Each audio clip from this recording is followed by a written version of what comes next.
1. The victim was facing the killer. 2. That the killer is strong enough to land such a clean but deadly blow. 3. That the killer is left-handed. Bernard is left-handed. So his alibi is a lie. If I can find that typewriter, I can find who killed Vivian, an elementary school buddy.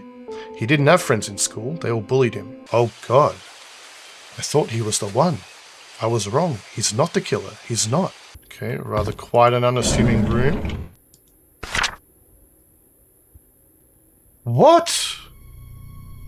Alright, hey, how's it going? I'm Nickel, the Painscreek Killing, episode 7. We're in the hospital basement. Look at that. Morgue. We've gone through the dark sewers. And just, why is Scott going through the sewers? Is he like spying on people? You know, what was he up to in those sewers? It looks like there's another path in the sewers that we didn't take because the door was locked from the other side. So there's probably going to be another way to get into the sewers. So we'll keep a lookout for that. But anyway, let's just go. What have we got in here? Surely there's no bodies here. You know, the hospital's closed down. If they didn't clean up the bodies...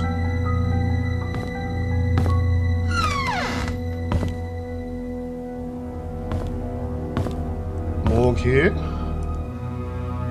Okay. I love how the drawers push you back in this game. Ooh, so powerful.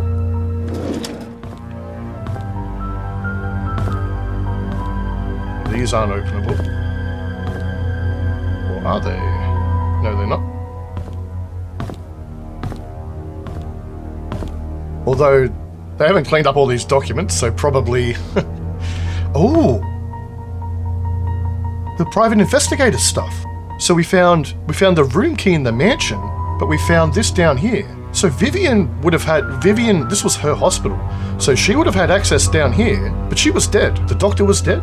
Who else has had access here unless... Yeah, interesting. Okay, so what's this key? BH. Just to double check. So Stephen Moss. So that's his driver's license from New York State. He's an organ donor, but I don't think his organs got out. BH. That's going to click in a second. That'll click in a second. So let's take that. We have a BH key.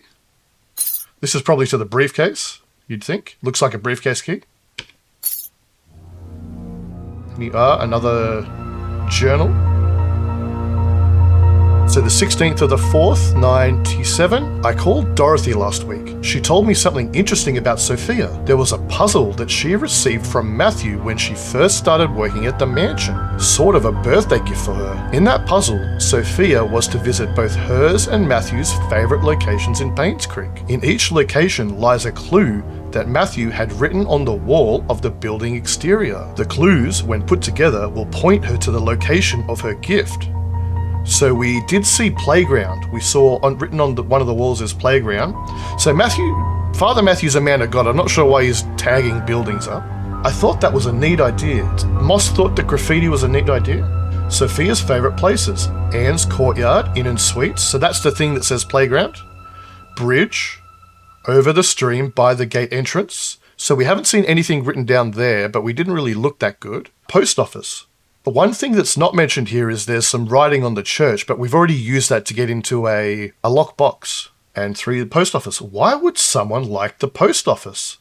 And where can I find Matthew's favourite places? Interesting.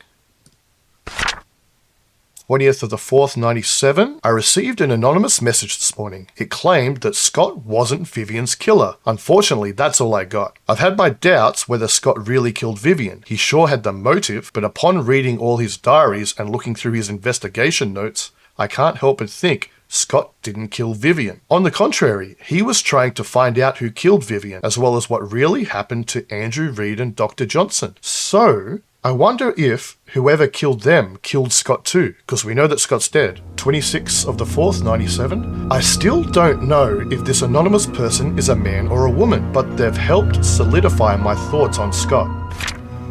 29th of the 4th, 97. I received another message yesterday. It told me to look into Bernard, the mansion's butler. I can't help but feel that this person is trying to tell me something, but not exactly what. The message said, I will find something in the house. Today I received a key in the mail with the initials BH. Does it stand for Bernard's house? So we got the key to Bernard's house, so it's not Bernard's house, but maybe it's that room in Bernard's house? 30th of the 4th, 97. I've searched everywhere and read all of Bernard's diaries. Something just doesn't add up. Maybe it's just a hunch, or simply that I'm thinking too much. But would he have really killed Vivian? There's something else about his entries that just make me pause and wonder if he indeed was a murderer. I photographed the pages. Okay, that's his second notebook, the private detective's second notebook. I feel like my words aren't coming out too well today, but I'll proceed nonetheless. So am I supposed to get something from here? Or this is just set dressing? Why in the morgue though? Was he perhaps cremated here? Maybe? Do they do that at the hospital? Probably not. Or maybe they do, I don't know. Wow, okay. Storage. Door was already partially open.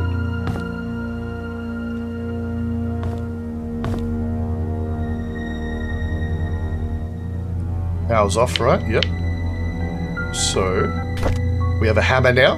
Awesome. So that's going to help us get into that little thing at Bernard's house, right? That little floorboard cache that he's got.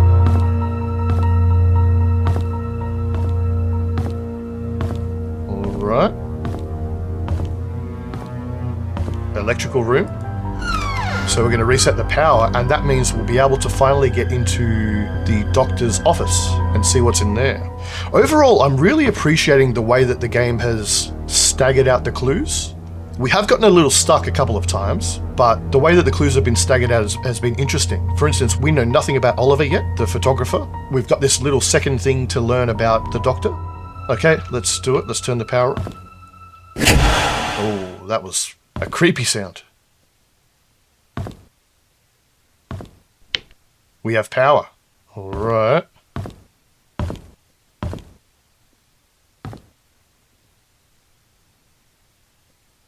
Why did the power go out? We didn't like turn a light on or something. We didn't, it just went out. The power was, the switch was flipped. Is that going to flip back when if like the power's tripped somehow? So perhaps someone was here while we were here and they turned the power off. Oh, that's scary. That's a creepy feeling. Elevators aren't working. Okay. There we go. And now we're back in the hospital. Oh, wow. Or was the game hinting that it was the ghost? You know, it was like a ghostly...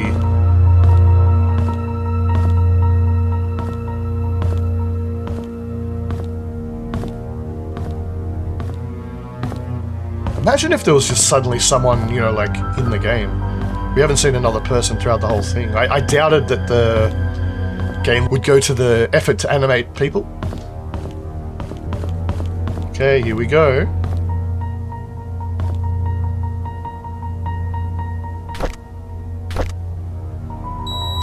We're in. Influential citizen, Henry Johnson, proudly recognizes Henry Johnson. That's really laid out weird. Certificate of acknowledgement awarded to Henry Johnson. Recognition, acknowledgement, recognition. Wow, this guy was quite the guy when he wasn't embezzling funds.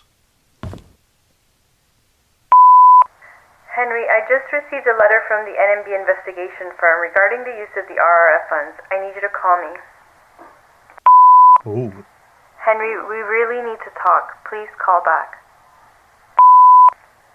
What's going on, Henry? Why aren't you returning my calls?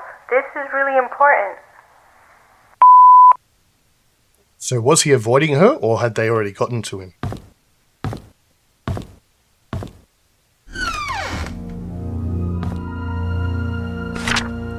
Vivian Roberts, 1 Maple Drive, Painscreek, NL 28115, May 29, 93. Dr. Henry Johnson. Dear Dr. Henry Johnson, I would like to thank you for your contribution to the Painscreek Community Hospital and the people of Painscreek for the past 2 decades. However, there have been reports regarding the mishandling of funds designated for PCH, most of which came from the Roberts Relief Fund. This support was meant to help with the purchases of medical equipment and supplies. Since a sum of nearly 160k has been estimated missing, we have no other choice except to open an investigation. Until you are able to explain the discrepancies between your accounting and ours, we have no choice but to suspend all funding for the hospital for the time being. I will be meeting you and your accountant to solve these issues so we may continue to support the hospital's needs. Sincerely, Vivian Roberts. Okay, so that's very official sounding. Did Vivian undergo any unofficial action? That was our first prediction.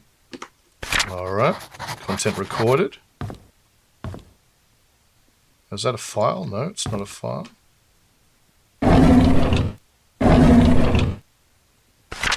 To Charles Roberts. I don't know if it's a joke that you sent me the threat letter, but if you knew about the well, then you must have found out the truth. Just so you know, your wife was the one behind all of it. If you have any grudge, it's with her, not me. I was just a witness in Sophia's death, nothing more. Henry Johnson, June 30, 1995. Fax it tomorrow. This was unsent. So Vivian possibly sent Charles like barking up the wrong tree. Or Charles found out like a different way, and Dr. Johnson, or Henry, was silenced before he could tell Charles. Ooh, that's interesting. So maybe it was Reed. Maybe having to kill someone this time deliberately, maybe this time with his own hands, was the thing that sent him over the edge. I know what you did. Meet me by the well at midnight. You know which one. Come alone. Another typewritten message. This is the message that he's talking about. And it's not clear that it's from Charles. Did you say left or gave? I don't know if it's a joke that you sent me the threat letter. So he's like, is this a joke or what? Okay, so hold on. Is there a second page? What's this? That's the envelope that it came in. Okay. All right. Wow.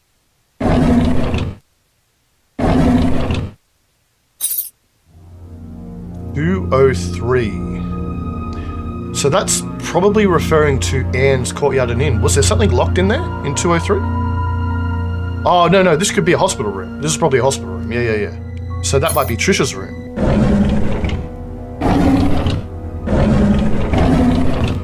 Okay. Well, that's everything in here, I think, unless there's something in the cupboards.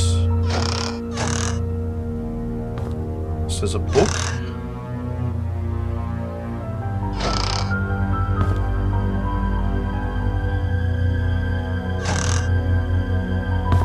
There's something in here. No. Does he have like two sets of the same books? Alright, so 203. 210. 209. So it must be up the other end. 207, 206. 205, 204, 203. Alright. This must be Trisha's room. So Trish wanted everything brought over to her room. So there's probably a lot of stuff over here. A lot of journals or whatever.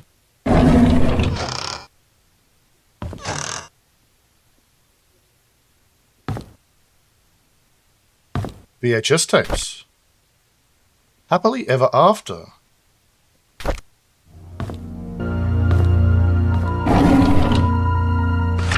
Whoa! Whoa. Scott Brooks' body found by jogger with multiple stab wounds to the heart. Police do not know if this is tied to the murder of Vivian Roberts.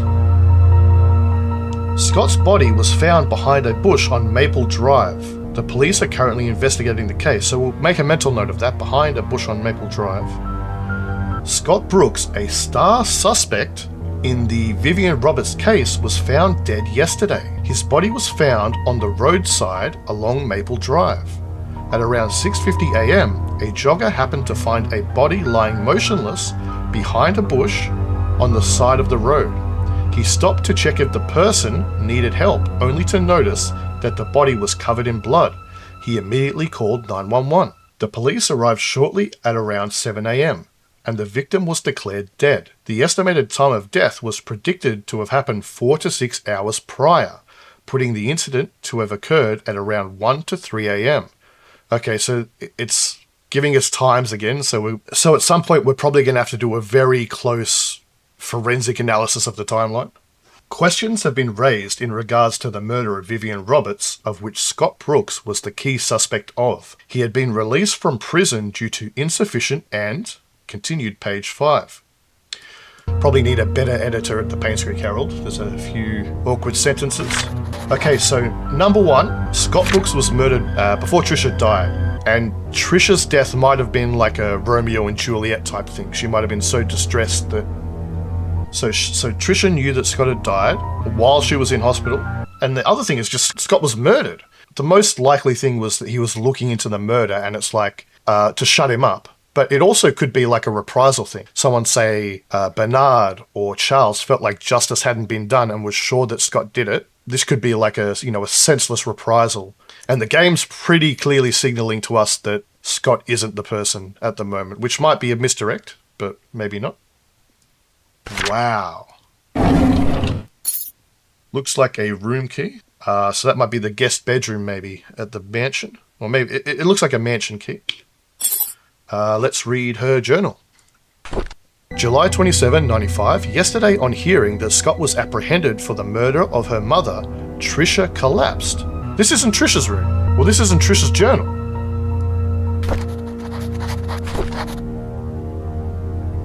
Dorothy Patterson. So hold on. Dorothy. Wow, okay, fascinating. Trisha collapsed. The hospital called this morning to inform us that it was just a nervous breakdown. However, they've suggested that she should stay here for another few days. Charles is asking me to stay by her side.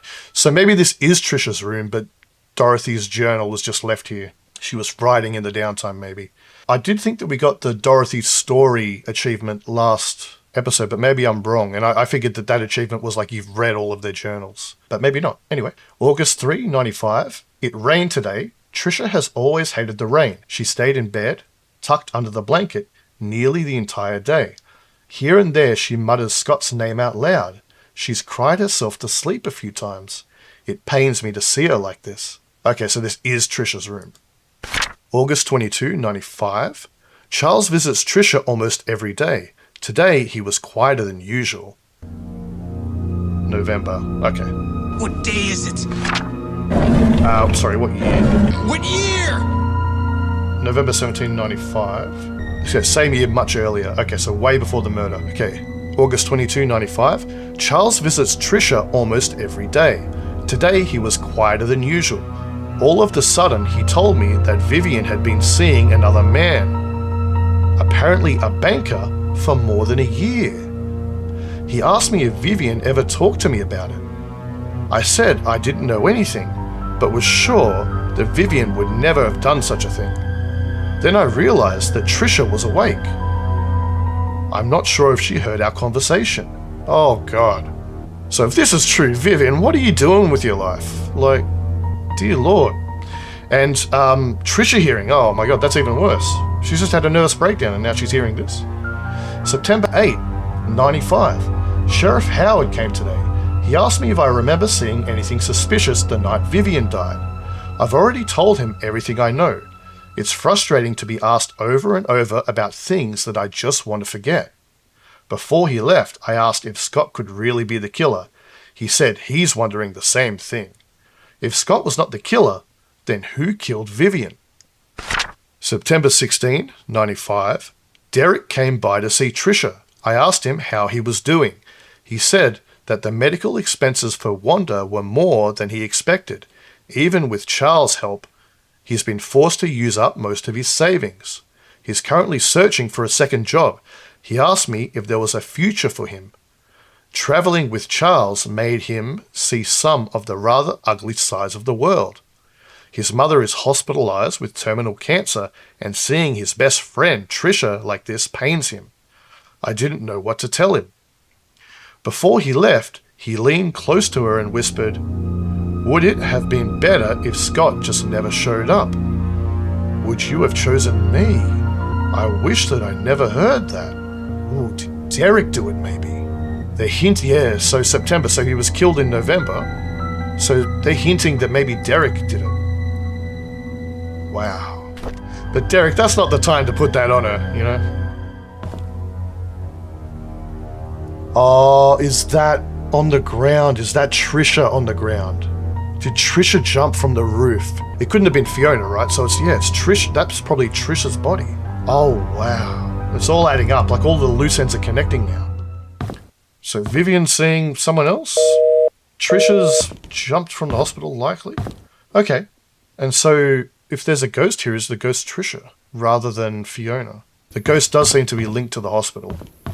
It's very contrived the way that they've been living ghost literature around the hospital. So, what have we got left? Now, we got the hammer. I reckon we can use this in Bernard's house. So this is probably Dorothy's bedroom, maybe? A briefcase key, so that's... So I reckon we go to Bernard's house first and we use the hammer to open up the floor, and we use this key on the spare room, maybe. Let's see if that works out. Wow. Okay, Bernard's house. Also, we can't forget, there's someone in Painscreek. Someone turned the power off at the hospital. Again. Come on. Fix your collision meshes up. And it puts us back in the car. Let's try coming from the other side this time. Fucking hell! How many other ways I can come through town? Well, no. So the hammer doesn't work on that. So is this cobblestone just... there's no... After pressing yes, please leave and re-enter the level so that the map can fully reload. Fair enough. So I might be eating these words when I finally do release my game, but really these are the sorts of bugs that should be ironed out before, before a release. Just the various, falling through the world bugs. Although, who knows, it might be an engine limitation or something like that. Okay, can we... Oh, maybe it's these stairs.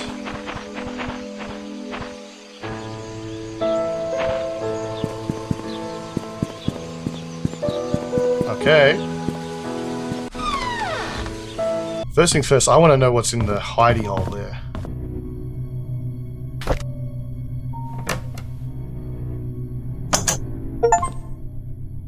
Bloody knife.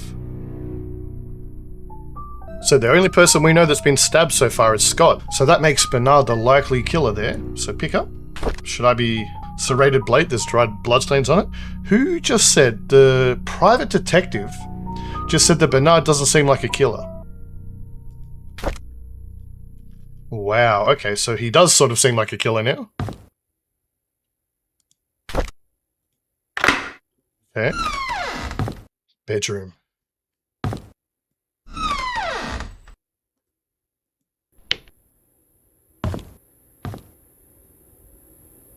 Oh, rather quite an unassuming room. What? Vivian's crossed out and written on the back is bitch? Yo, bitch. It's not me, it's the game saying it. Oh, wow. The twists and turns here. But why? Is it just a fixation? Like unrequited love? Is that the idea? So he's changed his tune quite a bit. And if he's... why would he kill Scott then? Unless he's just unhinged. Unless he's just bonkers. Okay, well let's read the journal that's in plain sight first. And then we'll read the hidden one. Bernard Hopkins. Day 1. The hospital gave me these pills. They are supposed to help fight depression. Day 2. I feel a slight dizziness. It might be the food that I ate this morning. Day 3. The dizziness comes and goes. I'm still able to work. Not a big problem. Day 5. It's my day off today. I didn't take the medication. By the evening, I started thinking about Vivian. Day 8, I had to drive Vivian again, so I took double the dosage. I had a migraine for the rest of the day. At least I didn't have to think about her. Day 11, couldn't Vivian stop seeing that guy? The banker. Why can't I stop thinking about it? Wow. Now I know that my dizziness comes from these pills. Day 12. Day 20, the pills. They don't seem to work anymore. It doesn't matter if I take them or not. I can't stop imagining what Vivian and that guy are doing whenever they meet. Whoa. Day 32, I stopped taking the medication. So if we could find out when day 1 was, we could find out when he was off his meds. And we might be able to compare that with the murder date, maybe. Oh God, Bernard.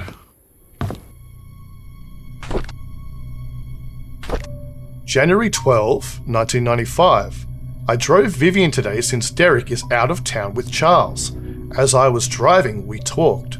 She expressed that despite having a successful business, she felt empty and tired. Trisha hates Vivian for trying to stop her from seeing Scott. She seems to be really bothered by the name Vincent, and her relationship with Charles seems to be just for show. I wish I could comfort her. She's going through so much right now. If only I could confess to Vivian how much respect I have for her, how much I admire her. January 18th, 1995. Ever since Trisha brought up the name Vincent, Vivian has been pretty quiet. Even during dinner, she hardly spoke. I can barely remember the last time Vivian appeared happy. Things are falling apart, man. I don't think anyone can blame her. Wanda hasn't been coming to work for a while now. Her illness is getting worse. I wonder how she's coping. February 5, 1995. Derek wasn't available to drive Vivian again, so I offered to help. It's been a month since I first drove for her. She's been opening up more to me, telling me about the struggles she's faced with her rocky relationship with Charles, how she really dislikes Scott. Sometimes I would give her some suggestions when she asked what she should do. Other times she just wants someone to listen to her. Mostly, I am just happy to be with her. February 22. Everyone loves everyone in this game. It's all unrequited too. So love dodecahedron. February 22, 1995. Vivian seems rather distraught recently. During the afternoon tea gathering, I stood outside the room and tried to listen to the conversations. She feels miserable being with Charles. They hardly look at each other, let alone speak. So I wonder if Charles is in on the secret. Personally, I don't think Charles deserves her. I finished reading Vivian's biography. Half the facts were incorrect. The writer should have done his homework better. March 17, 1995. Sometimes when I'm driving for Vivian, she asks me to drop her off at the corner of a street, typically in front of Tom's Cafe. She's always telling me that she'll make it back home on her own. It aroused my curiosity. So after dropping her off today, I parked the car and watched her. She ordered a cup of coffee to go. She then left the cafe and walked up the street for about 5 minutes to a residential area. She stopped in front of an apartment and pressed the doorbell. Shortly after, a man in his early 30s wearing a suit opened up the door. He leaned over and hugged Vivian. She gave the coffee to him and they exchanged some words. I couldn't hear what they said. Then they entered the apartment together. Who is he? So it's not clear that she's having an affair, right? That's not clear. That could be a misdirect because she's just been with the guy, right? She has other reasons for being secretive, and a hug is not. It's a pretty red flag, but yeah. Anyway, May 12th, 95. This is the 6th time I've followed Vivian. After she went into the building with the guy, I parked the car nearby to wait for her to come out. Is this considered stalking? Yes, it is. Bernard, it is stalking. About 2 hours later, a cab stopped out in front of the apartment. Shortly afterwards, Vivian came outside, and the man followed closely behind. They chatted for a bit. Vivian looked extremely comfortable with him. Before leaving, she kissed him on the cheek. What's going on? Okay, that's an escalation, the kiss on the cheek. Still not concrete yet that she's having an affair. The probability meter's swinging just a little bit though. May 29, 95. I tracked down the guy. He works at a bank. The place they meet is his apartment. How could she do that? Who the hell is he? I reported sick for the 3rd consecutive day. As I laid in bed, I kept thinking on why Vivian would be seeing another man. No matter what Charles did to her, she has kept her faith in him throughout the years. How could she be having an affair now? She's better than that. She's supposed to choose me. How could she be having an affair with someone else? Okay. So like we've exonerated Scott and put Bernard right into the line of fire here. I'm guessing the final twist is in here. What else can a hammer do, by the way? Why don't we go to the briefcase? Well, let's go to the briefcase last. We'll do Dorothy's bedroom key, if that is indeed her bedroom key. So Dorothy's house is near the hospital. Ah, the hammer's probably going to open this drawer here too. We got to do it. We got to do it.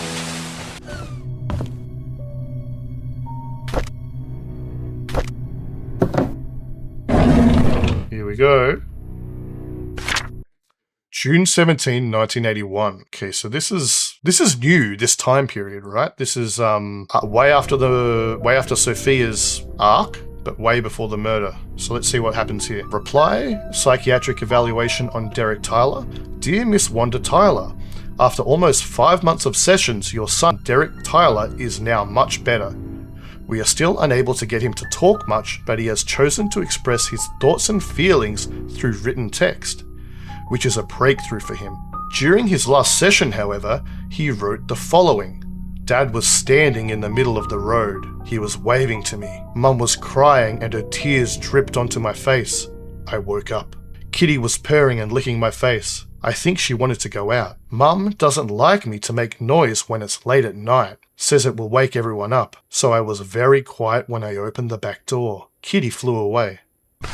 There were noises behind the wall fence. There's a door that's always locked, but there's light behind the keyhole. I walked to the door and looked through the keyhole. There were 4 people. 2 of them were fighting. A baby was crying. Then one of them fell down and hit her head.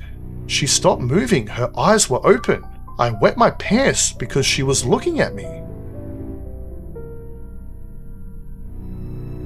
A baby was crying. Vincent. He might have witnessed the murder, but at such a young age that he's repressed it and it's like traumatized him. Derek has since been very quiet. We haven't been able to grasp fully if what he wrote was real or imaginary. Nevertheless, we are concerned with his situation. Kindly get back to us so we can discuss further steps in helping him. So Derek was about 5 or 6 years older than Scott. So this lines up if he's at the mansion. Catherine McDowell, head of Child Psychiatric Department. Oof. Okay, we'll quickly read this diary and then take a little break. January 24, 1981. So Derek witnessed it, but what about Wanda?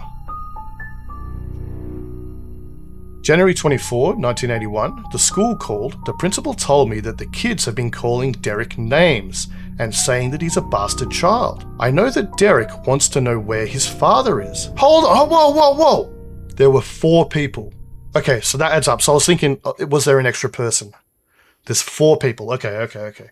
So that would be Sophia and the doctor, Andrew Reed, and Vivian. Okay, I was thinking like 4 people. Hold on, who's the 4th? But Sophia's the 4th. I know that Derek wants to know where his father is. I don't know what to say to him. February 20, 81. The school called me again and told me that Derek poked a bird's nest till it fell off the tree. After that, he stoned the chicks to death. This resulted in him being suspended from school for a week.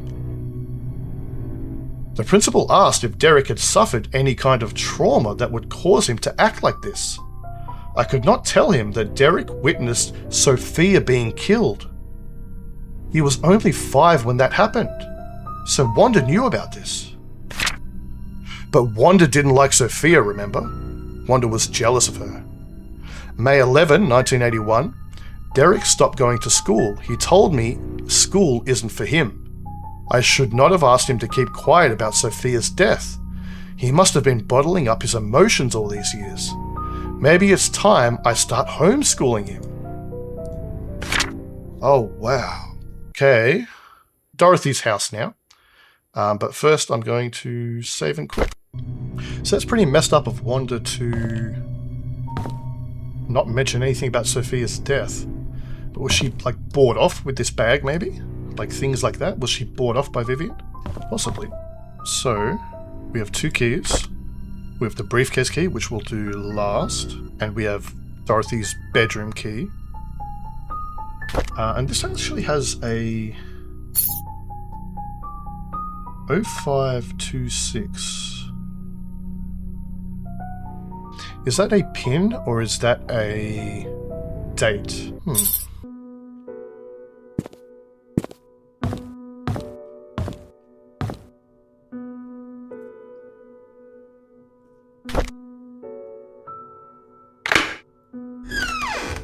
Alright, Dorothy's bedroom.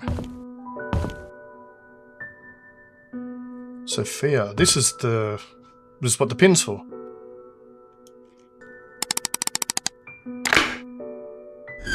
Well, hold on, we'll leave that for last though. Oh, that's in there. Holy Bible. Okay. So on the 8th, Oliver Photolab cleaning. On the 22nd, Oliver Photolab cleaning. So every 2 weeks, it looks like. January 18, 1996. Dear Dorothy, I want to express my heartfelt gratitude for all you've done for me. You've taken care of my store on so many occasions. You've helped maintain its bright spirit. I would be lying if I said that I'm not saddened by your departure. I will greatly miss you. I wish you all the best in your new place. Do invite me there once you've settled in. May God be with you. Best regards, Oliver Gibson. Here's Oliver's key, right?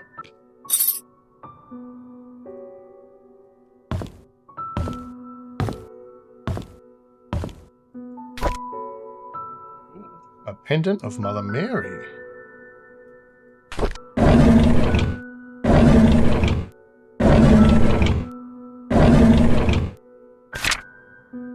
Okay, December 27, 95. Daughter of ex-mayor found dead at Painscreek Community Hospital.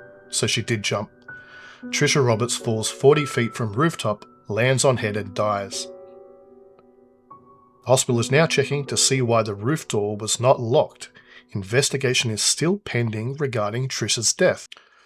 Yesterday morning, the body of Trisha Roberts was found on the grounds of Painscreek Community Hospital. She was pronounced dead at 7:20 a.m. According to Miss Thompson, she was starting her morning shift when she heard some sound near the reception area. She went out to find Trisha lying motionless. Blood was flowing out from her head. She quickly called for Dr. Bennett, the attending physician for the day's morning shift, who brought Trisha to the emergency room at once. Unfortunately, it was too late. The hospital CCTV shows that Trisha Roberts was walking around the hospital at around 6:30 a.m. She headed to the roof at 6:54 a.m. A few minutes later, her body was found on the ground 3 floors below. Charles Roberts, ex-mayor and father of the deceased, continued page 3. All newspaper articles found. So this is notes to physicians, is it like medical forms? Diary, Dorothy Patterson. Friday, October 27, 1995. Scott was released from prison this morning. Matthew went to pick him up. There's a lot of tension here in Painscreek.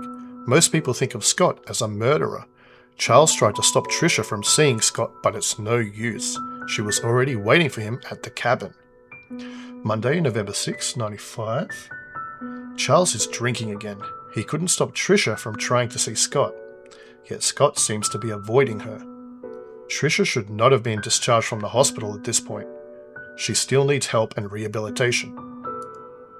Tuesday, November 14, 95. Derek and Scott fought at the market today. Ooh. Derek asked Scott why he's avoiding Trisha. Scott didn't say anything. He just walked away. Derek told him not to come back anymore. It's sad to see what's happening to them now. They used to be such good friends.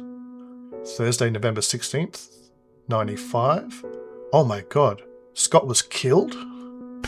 Saturday, December 2, 95. Trisha's been going crazy ever since Scott died. She sometimes screams in the middle of the night. Here and there she'll ask us why Scott hasn't visited her for a while. No one seems to know how to answer without agitating her condition. Wednesday, December 6, 95. Trisha is finally being admitted to the hospital for another mental breakdown. Charles doesn't know what to do. I've asked for his permission to take care of Trisha at the hospital until she recovers. I think Charles appreciates my help.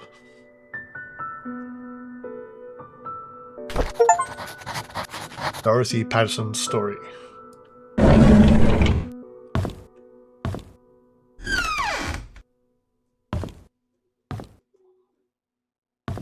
Fireplace. Nothing down here.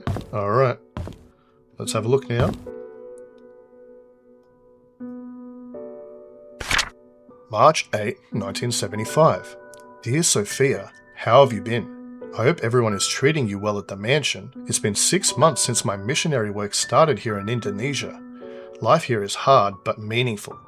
I thought my life at the orphanage was miserable, but after coming here, I realized I'm blessed more than I could ever imagine. I'm supposed to be back in 1 week's time, but I recently decided that I'll be extending my stay here for another 6 months. I haven't received any letters from you for a while now. I hope you are doing well. Remember the time when we were at the orphanage, you said that you don't want to be poor anymore? I think God heard your call and brought you to Painscreek. Charles and Vivian told me they were glad I introduced you to them. They said you are a hard-working person with a kind heart and that us being related was not the reason they hired you. You got the job on your own merit. I do not know whether or not to tell them we are not actually cousins. I feel bad for lying to them. I guess I'll have to tell them the truth someday. Having said that, I'm glad you are in Painscreek. We can talk and meet any time, just like the good old days at the orphanage. I will do my best here. I hope you can wait for me. Best regards, Matthew Brooks. P.S. I have prepared a special present for your birthday. Wait for my telegram that day. Telegrams? Man, times have changed. Okay. So she treasured one of his letters, so maybe she was sort of in love with him too. Okay, there's that there. And a journal. Okay, let's come back to this. Sophia Miller's story, except we didn't actually read it. I'll read it in 1 second.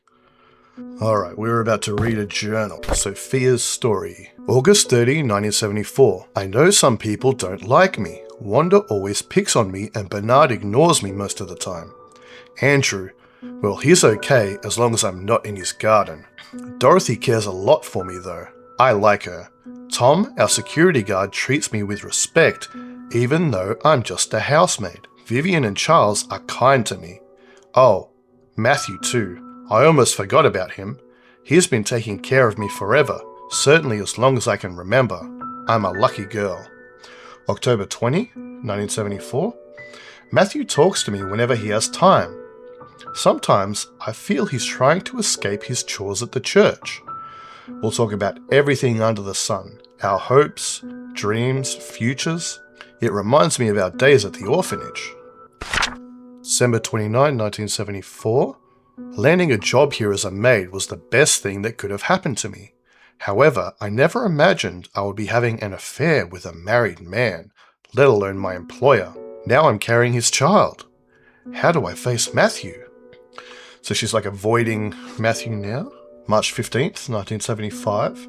I received a letter from Matthew today saying that he'll be extending his stay in Indonesia for 6 more months. Okay, so she's not avoiding him, he's in Indonesia. We established that right before we stopped recording, so I should remember that. That's always been him. He's always had a noble heart, wanting to help people everywhere.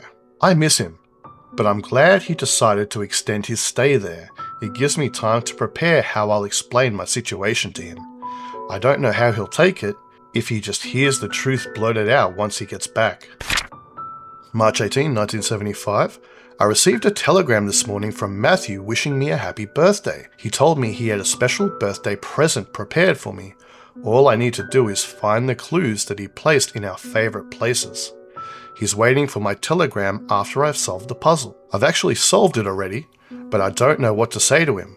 What should I do? You know what? The present is that little box in the park, the unsent letters, right? It must be.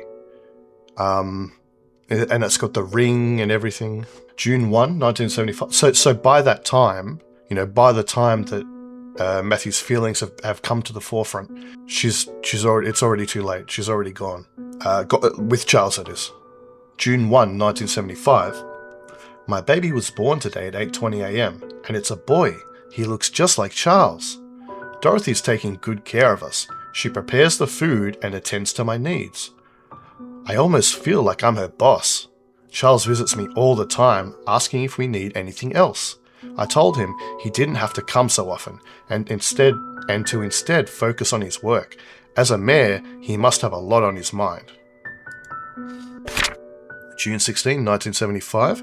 Charles told me today that his mother, Magdalene, will be arriving in 2 weeks. She knows about our relationship.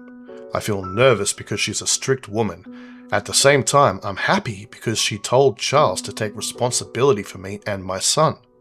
Soon, I won't have to be a maid anymore. Charles has decided to name our child Vincent Roberts. I like that name. There we go. It's like a snapshot before everything went south. Now, we have 2 keys. So that's Oliver's house, I believe. And the briefcase. Let's go to the briefcase first. And that's in the center of town at Ann's.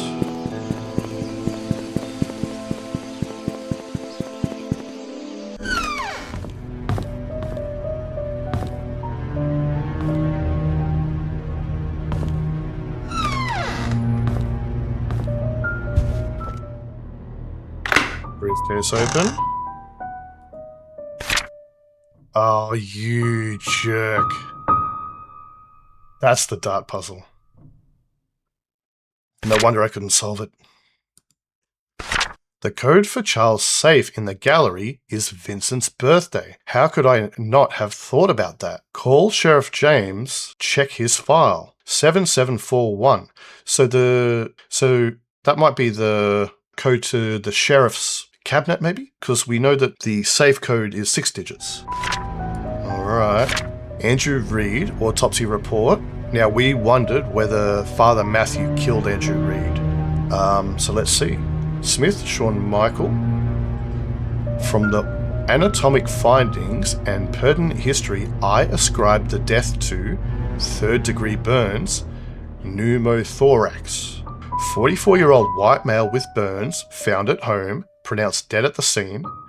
3rd-degree burns found across body, completely charred over the head, face, neck and hands. Heavily charred across the front and back of the body, legs and feet. Closer inspection reveals punctured lungs with an object similar to a switchblade or small knife. Pneumothorax is a possible cause of death, but body is too burnt to confirm, so he was stabbed with a small knife. Henry Johnson. From the anatomic findings and pertinent history, I ascribed the death to exsanguination. 61-year-old white male, pulled out of car, submerged in lake. Victim's lungs do not contain water, which shows he did not die by drowning. Due to the prolonged submerging of the body in the water, the estimated time of death might not be accurate. Estimated time of death is between 12 to 16 days. So we'll have to do the math on that. Top right side of the skull, leaning towards the front and above the right eye, has a wide crack, usually caused by a sharp object and strong force. Front torso, face and back portion of forearms suffer numerous lacerations. Victim most likely succumbed to blood loss before being placed in water. Okay, hold on. Okay, so I performed an autopsy on the body of June 9, 1995, July 14, 1995, July 21, 1995. Okay, and it's all the same. Oh no, different people. Okay. 50, so exsanguination again. 55-year-old white female found lying in front of mansion gates, pronounced dead at the scene. 12 centimeter wide and 7 centimeter deep crack found on the right side of the head. Impact caused by a strong force with a sharp object. Lacerations on front torso and back sides of both forearms. So, front torso and back sides of both. So she was protecting herself. Victim died from loss of blood. Fascinating. So I think the next thing that we're going to have to do is come up with a timeline, because we're really getting into, you know, the game's being really specific about day counts and hour counts. So I think maybe, you know, the days of the murder, we'll have to go through and make sure we know exactly what happened and in what order. And, you know, those few months, we'll need a timeline for that as well. Okay. So we have Oliver's house key now. We have the hammer. I'm wondering what else the hammer could do for us. We also have the safe key for the mansion. Okay. So then let's go and explore Oliver's photo hut. So there's the post office, and I think that we can get to the post office through the sewers, right? I'll have to double check that. Well, no. Okay. There we go. We're in.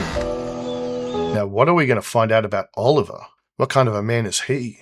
What are his dreams? What keeps him up at night?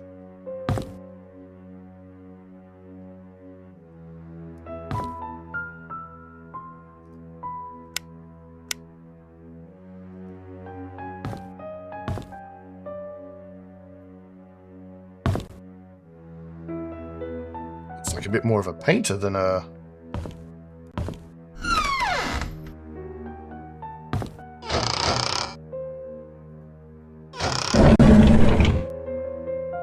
photographer, doesn't he? Prints everywhere. We have a diary.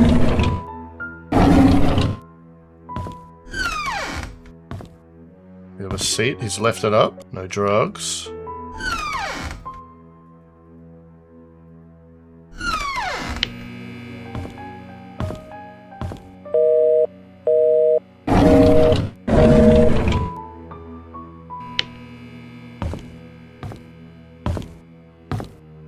Upstairs.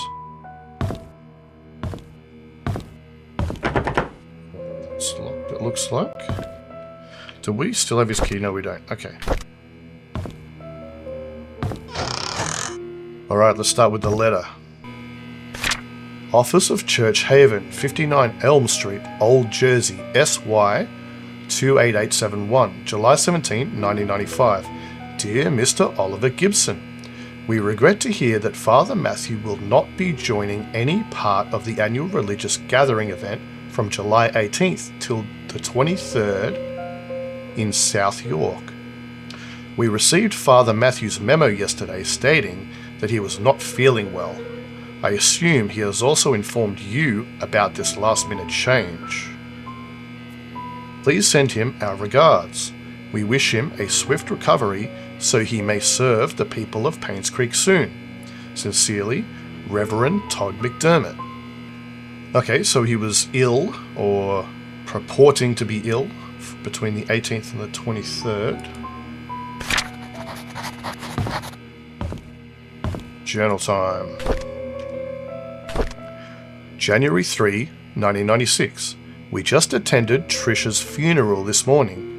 Charles tried to be strong, but by the end of the ceremony his face was wet.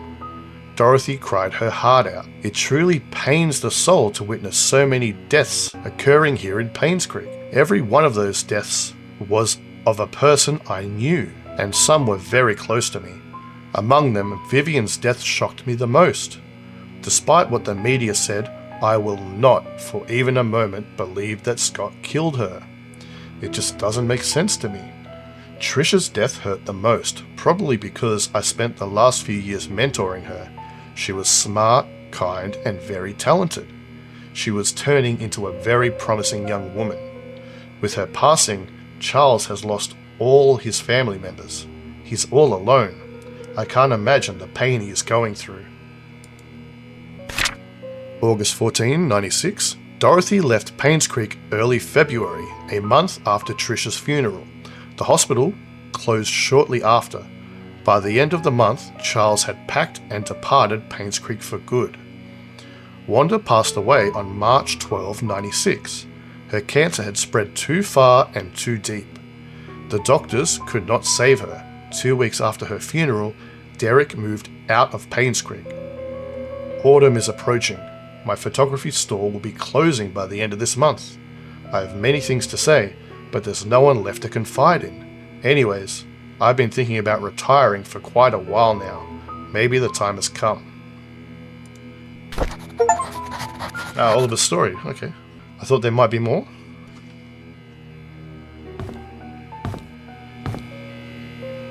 Ah, here we go. A shifter. What might that do?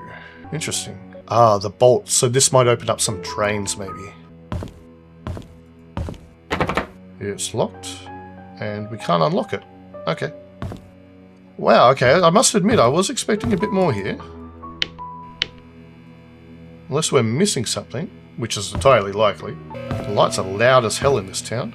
Flower pot. Should we go and see the darts puzzle properly solved now? It's looking like Bernard at this point, isn't it? Well, Bernard killed someone. But who? You know, that's the question. Ah, and, by the way...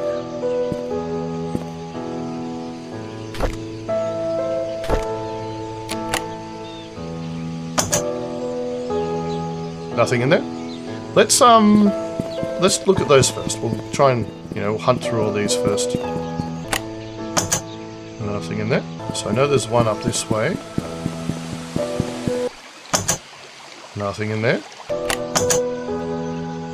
Nothing in here. Where you got this one? Oh, Bernard's house is just here, isn't it?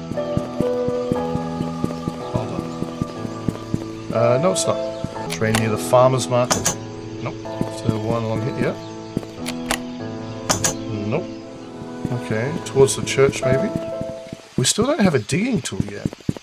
I expected to find that at Oliver's. Okay, that's it for drains for now, I think. Let's solve this damn puzzle for once and for all. Is this the desk though, or is it the study desk? Okay, Bernard, your last secret.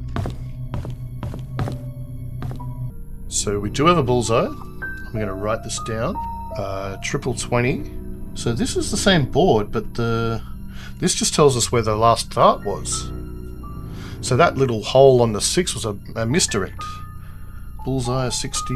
I'm surprised I didn't just find the answer to this by trying everything. And double 18. So 146 and still 9 is 137. Which I feel like we would have tried, right? What do we got? Okay, so we have another journal. We have a key. Looks like a desk key. Interesting. Do we know of any desks that are still locked? Alright.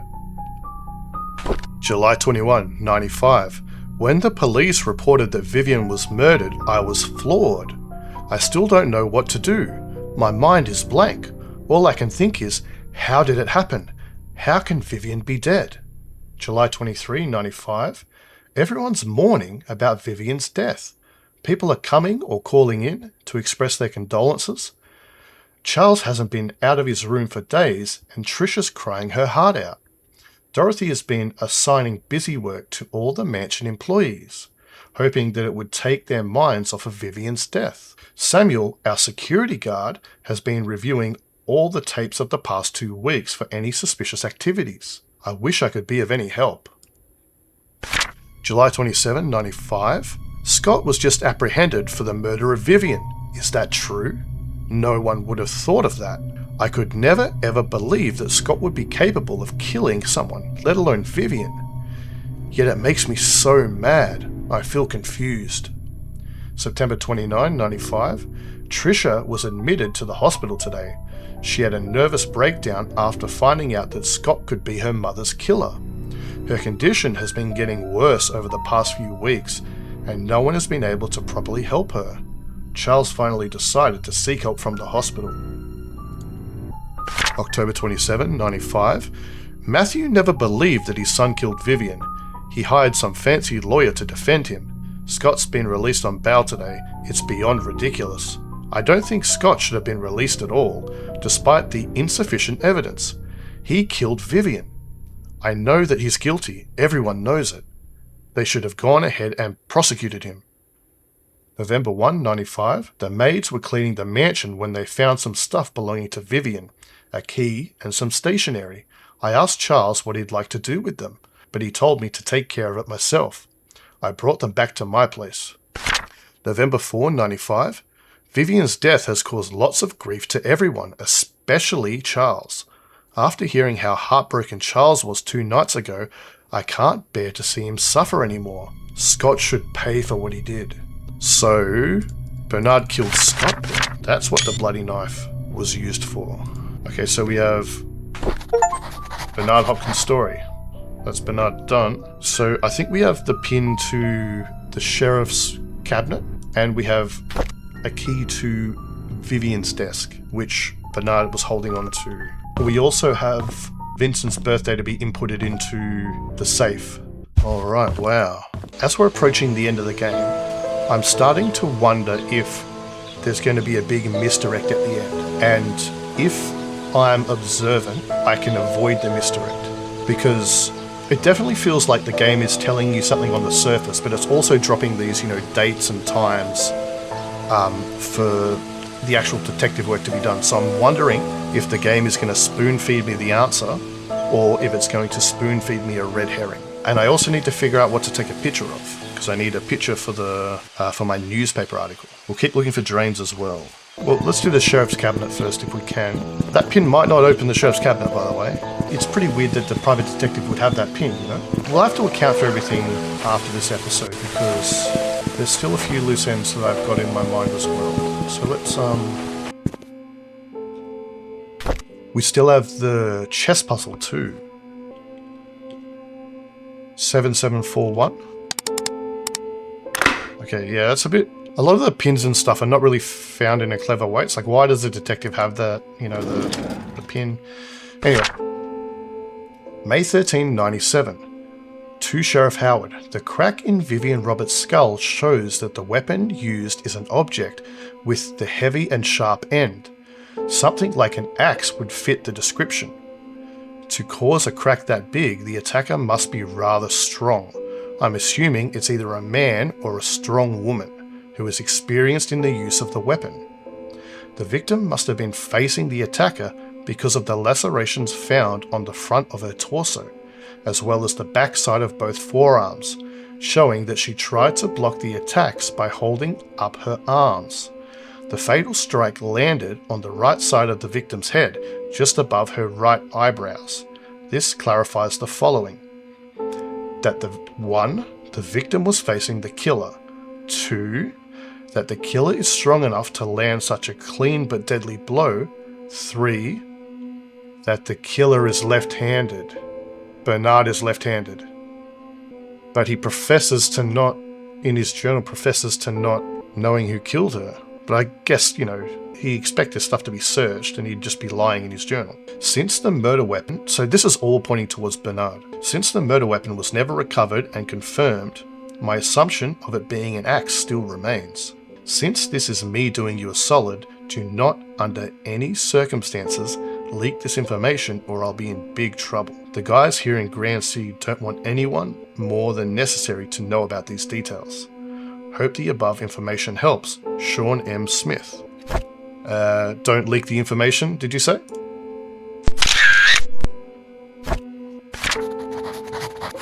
So everything points to Bernard. Bernard's left-handed. An axe was missing from Bernard's cupboard. The killer was likely a male or a strong woman. So that rules out Trisha. That rules out Wanda, who was frail and weak. That rules out Dorothy, who's old.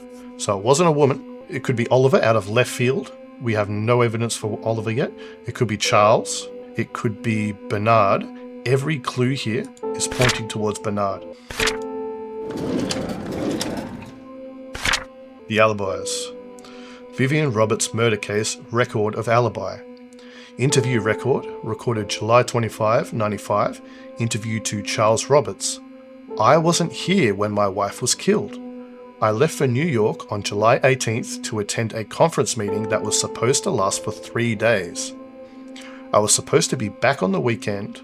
On the morning of July 20th, however, I received a phone call from our butler Bernard informing me that Vivian had been murdered. I could not believe what I heard. On the morning of July 20th, I cut short my trip and immediately came back to Painscreek. Interview to Matthew Brooks. There is an annual religious gathering event in Hartford where pastors from different churches in our state's vicinity meet and discuss what we can do to help our society. The event started on July 18th and ran for 5 days, so it ended on July 23rd. He didn't go to that. He said he was sick. I represent Painscreek Trinity Church at the event. Our church can confirm this because we had to cancel our Sunday service that week. So his alibi is a lie. Bernard Hopkins, July 25, 95. I was preparing for the fundraising event when I felt sick. However, there was no one who could really do my job, so I kept working. At about 9 in the evening, I was too sick to continue, so I bid Vivian goodnight and headed back home. Dorothy Patterson saw me leave. No, there's no one else that lives there. I live alone. Okay, so he could have come back. Was his hand injured at this point? That'd be good to know. We need a timeline for these people. July 25, 95, interview to Dorothy Patterson. Yes, Bernard was not feeling well that day, so he left slightly earlier than usual. However, he finished his work before he left. When I saw how sick he appeared, I wondered how he could have kept on working. Well, I guess that's why the Roberts family trusts him so much. Me, I was around the mansion most of the time, either preparing the food or making sure that the other maids were doing their jobs. The fundraising event, which was to be held the following day, was important to Vivian, so we were all making sure that everything would be perfect. By the time Mary left, it was already past midnight. I locked the doors and then went home myself. No, I live alone. I'm ruling Dorothy out right now. It was a stronger person. Interviewee record, Mary Martinez. My name is Mary Martinez. I had been working in the kitchen for the past few days for the upcoming fundraising event. Jimmy's Bakery was supposed to deliver the cakes, but a few days before the event, they called to inform us that they can't make it. Suddenly, I was in charge of the cakes. I was so mad because we didn't have much time, and this event was supposed to be extremely crucial for Vivian's business. But after hearing that Vivian was murdered, all my anger and work just sort of became irrelevant. Okay, Derek Tyler, July 25, 95. I remember dropping Mr. Roberts off at the airport on July 18th at around 2 p.m. I was supposed to come back after that to drive around for Vivian, but she told me to take a break since I haven't had a day off for quite some time. I decided to visit a friend of mine who was moving upstate to West Dakota. What sort of friend? An elementary school buddy that used to live here. He didn't have friends in school, they all bullied him, but moved when he received a scholarship. I stayed at his place for a few days before coming back to Painscreek. Yes, he can vouch for me. I have his number at home. I can give it to you later. Derek never gave me the number, so I think this kid doesn't exist. In his journals we found that he had to be homeschooled because he had no friends. Or maybe his last friend left, so maybe we'll have a look at that. We'll have a... yeah, okay.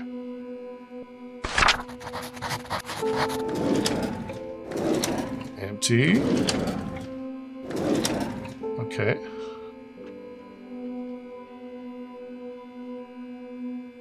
Glasses. Toy truck. What's this?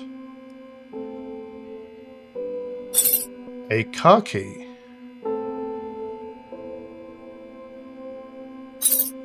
That could get us in the glove box or something maybe. So let's check the car key and then we'll go to the mansion. We have to keep looking for drains too.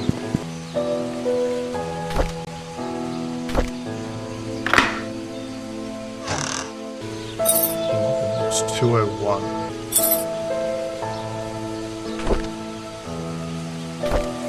My head hurts.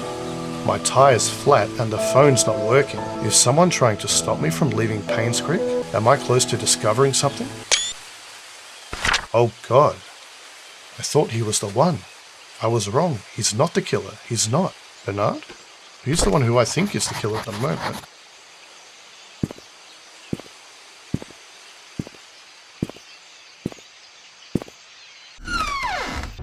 Okay, what's in 201 here?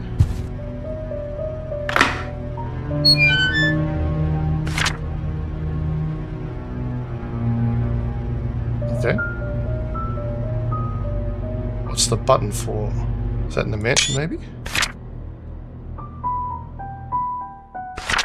He's onto me, and I had to hide the key in one of the drains by the roadside. He'll never find what? The 19th of the 5th, 97. Ever since I received the messages and the key, I've been following this anonymous person blindly. What a fool I've been. I need to revisit my investigation notes and see if I might have missed anything important. 21st of the 5th, 97. I looked through the alibis recorded by Sheriff Howard. There were 6 interviews: Charles, Matthew, Bernard, Dorothy, Mary, and Derek. Then I noticed it. One of them is lying. It was recorded that there was an event, yet I remember reading somewhere about it being cancelled. Where did I read it again? I can't seem to remember. So he's referring to Father Matthew's. Oh, wait, event being cancelled. So the event still happened, but Father Matthews didn't attend. He pretended to be sick. Or maybe he's talking about the church mass being cancelled. We even had to cancel the mass on the Sunday, so we'll actually look into that. 23rd of the 5th, 97. Oh my God, I've just realized that the E in all of the killer's messages is slightly off in comparison to all of the other letters. If I can find that typewriter, I can find who killed Vivian. Steve Moss's story. So we have 2 typewriters that we know about. So Derek has one and Scott has one. I think it might be someone who's still a danger to us. Yeah, so it's not. There's no way it's Scott, because Scott was way dead by this time. Okay, so there is a drain. There's a key hidden somewhere in a drain. Or did it get flushed down into the sewer, maybe? Dump.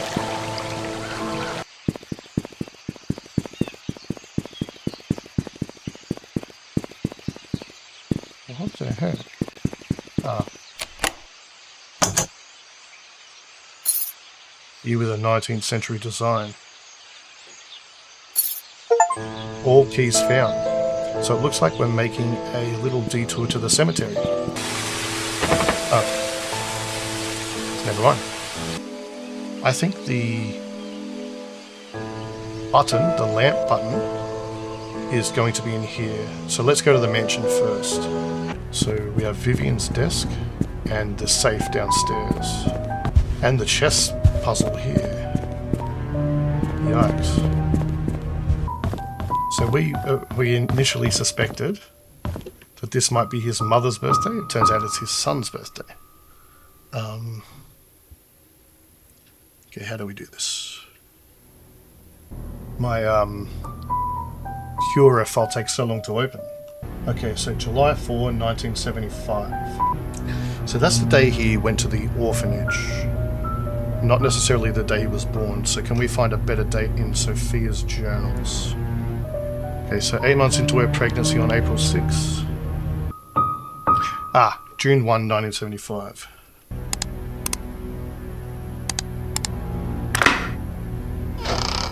Thing is 4. Codicil to last will and testament of Randall Lewis.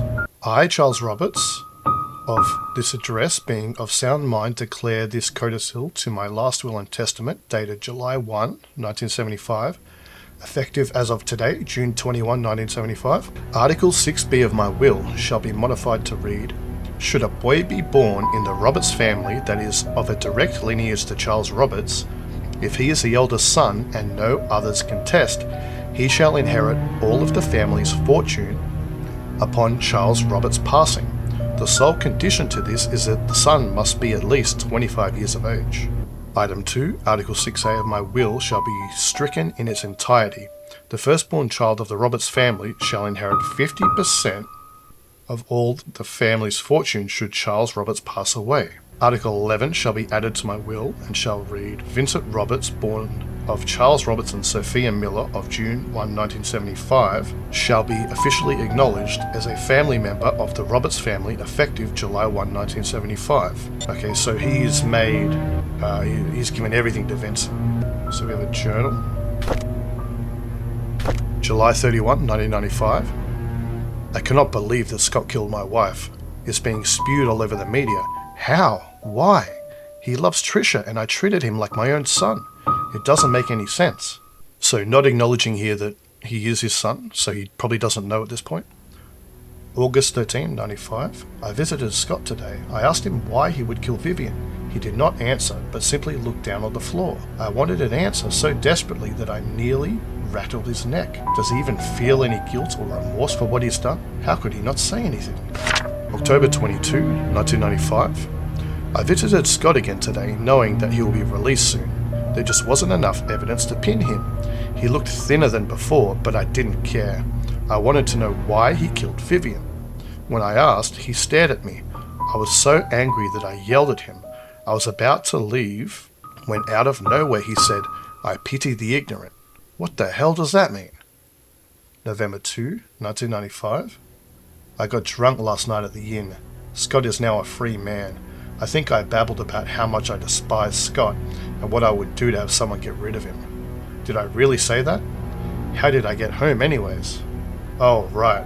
Bernard was with me. He drove me home. Okay. First National Bank. Routing number is that. Account number is that. Email password. Love Trish 061174. Study room desk hint. Chess pieces. K equals king knight. So the first one is the king, the second one is the knight. Clever. Okay, so we have 3 digits of the pin, and we just don't have the last one. Okay, Vivian's desk now. Might this be about her affair? This is all coming to a head. I'm so amped up to find out how this ends. I was a little worried in the mid-game there. It was starting to look like we discovered everything, and it was just going to be a Scott thing. Even as I did the halftime report, I was pretty sure it would be Scott. There's a lock desk in here. Looks like a desk key. Okay, diary. Just a diary. January 2, 95. Although we live in the same house, Charles and I hardly speak to each other. I know that he's been feeling guilty ever since his affair, but that was 20 years ago. It's high time I forgave him out loud. Next, I need to work things out with Trisha. I've been objecting her relationship with Scott for quite some time. In doing so, Trisha has been avoiding me. I haven't been a good mother, but I want to be there whenever she needs me from now. I just want things to go back to the way they were. So the game's telling us she was trying to be a better person. She was trying to, make things right at the end, but it was too late. January 12, 95. Hold on. I've been objecting to her relationship with Scott for quite some time. So, did she know that Scott was... Or did she just coincidentally hate Scott? Have we seen anything that states rather than implies that Vivian knew who Scott was? January 12, 95. The agency has arranged for a new guy to help me. His name is Owen Smith, quite a young man for what he has accomplished. During our meeting, Owen asked me many things as if he was interviewing me. The brief introduction turned out to be hours long. However, by the end of it, he said he has everything he needed and will get things moving right away. I have a good feeling about him. So this is the mystery man. It's probably not an affair. May 12th, 95. Owen called to meet with me today. He had the papers ready for me to sign. He said that the location of the exhibition has been approved. All we need is the down payment. That's great. I signed the papers almost immediately. After that, I informed our accountant, Helen, to transfer the money from the Roberts Relief Funds, since the hospital won't be needing it for a while. Owen's been a great help since we brought up the idea of an art gallery for the public. I'm not sure if things could have gone so quickly if it had been some other agent. I owe him that much. June 17, 95. The art gallery will open in 3 months. I'm so excited about it. We have received most of the artwork from the contributors and artists. all I need is to ask Charles if he would be willing to donate some of his paintings. If this exhibition succeeds, it would be good for us and for Painscreek. I haven't felt this alive in a very long time. I have a purpose now. So it wasn't an affair. Vivian Roberts' story. So I'm thinking it's Father Matthews at this stage. We need to find this light. And we need to find out where this key goes. And we need to go back to Oliver's and get the shovel, which we've missed somehow. And we got to dig up the time capsule and see what's in there. I think that's the only thing to dig up. Is that the shovel right there? No, it's a broom, mop probably. Here it is. We have 1 or 2 time capsules to dig up, I think. Okay, off to the church.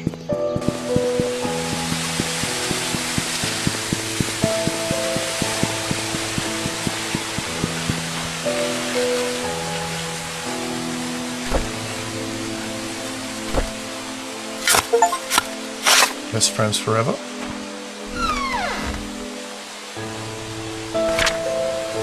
Oh, look at that. Derek drew that. Best friends forever. Trisha, congratulations, I'll always love you, from Mom.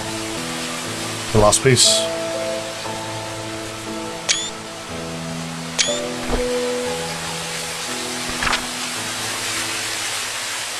Hidden room in the study room.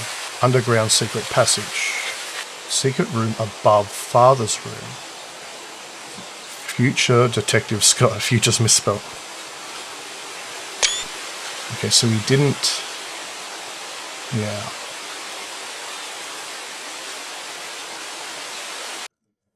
This is intense.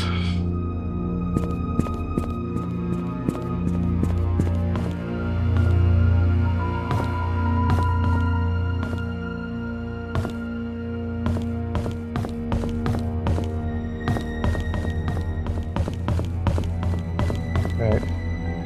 Secret room above Father's room. Where's this light?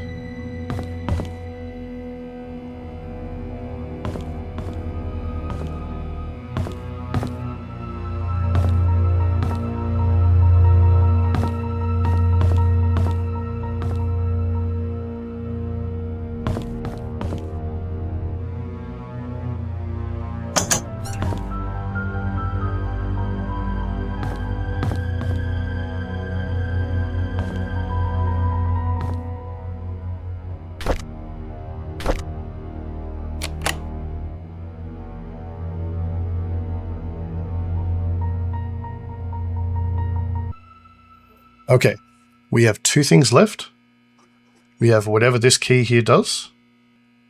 We're assuming it leads to a secret room upstairs, whatever's in this secret room. And we have the chess puzzle to solve at the Roberts house.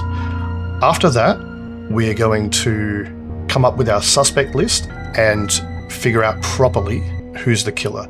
And we're going to avoid any tricks that this game is trying to throw at us. And then we're going to proceed on to the ending of the game. But we're going to do that next time. So thank you for watching. Catch you later.